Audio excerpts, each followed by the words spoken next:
Kalau YOLO adalah you only need one. Kita hanya butuh satu, nggak banyak. Kebalikan dari YOLO adalah YONO. Jika YOLO adalah you only live one, kalau YONO adalah you only need one. Kita hanya butuh satu, nggak banyak. Kita sebenarnya tidak membutuhkan banyak HP. Kita butuh satu. Tetapi kadang-kadang kita terpancing oleh FOMO ketika yang lain memiliki jenis yang terbaru, kita ingin memiliki juga. Ketika yang lain punya hal yang baru, kita ingin juga. Padahal sebenarnya itu bukan yang kita butuhkan. YOLO adalah cara hidup sehat yang semestinya dimiliki oleh kita. Tetapi itu hanya bisa dilakukan jika kita melakukan perenungan. Apakah benar-benar ini yang kita inginkan?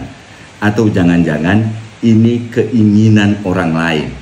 Kita iri pada apa yang dimiliki orang lain, atau kita tidak tahan karena orang lain melihat kita kampungan, atau kita ketinggalan zaman ketika tidak memiliki hal yang sama dengan yang lain. Saran saya, abaikan yang lain, tetapi tanyakan pada diri kita sendiri. Apakah kita benar-benar menginginkan itu atau tidak menginginkan itu? YOLO atau you only need one mengubah hidup kita menjadi tidak berfoya-foya. Hidup kita sederhana.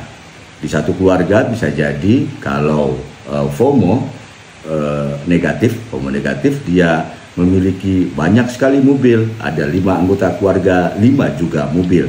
Tetapi kalau gaya hidup YOLO, dia akan mengurangi mobil itu dan melihat mana yang paling dibutuhkan. Kalau 1 atau 2 cukup, maka yang 3 bisa jadi dijual. Kalau 1 cukup saja 1, dan itu dinikmati rame-rame. YOLO adalah cara hidup yang lebih realistis. Apalagi jika kita mengaitkannya dengan sumber kehidupan yang terbatas. Jika kita banyak menghabiskan apa yang tersedia di alam ini, lama-kelamaan akan habis. Keserakahan yang muncul dari efek negatif YOLO itu bisa diimbangi dengan YONO. YONO mungkin menjadi dasar dari efisiensi. YONO kita bisa jadi berbeda-beda. YOLO kita bisa jadi tidak sama dengan yang lainnya. Atau bisa dipastikan YOLO kita pasti tidak sama dengan yang lainnya. Kalau YOLO kita berbeda dengan yang lainnya, maka kita akan asik pada diri kita sendiri mengejar apa yang kita butuhkan. Jika ada banyak Gen Z yang FOMO negatif, menginginkan apa yang dilakukan, apa yang dimiliki orang lain, jangan-jangan mereka belum ketemu dengan YOLO. Tetapi kita bisa bertanya, apakah satu hal yang sangat dibutuhkan oleh Gen Z? Apakah YOLO esensial dari Gen Z? Jangan-jangan mereka sebenarnya menunggu atau menginginkan kasih sayang orang tua.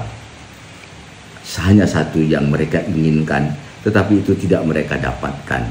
Perhatian dan kasih sayang dari orang tua, pengertian dari masyarakatnya.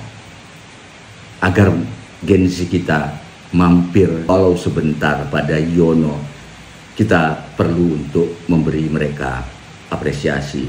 Jangan-jangan mereka menunggu itu. Terima kasih.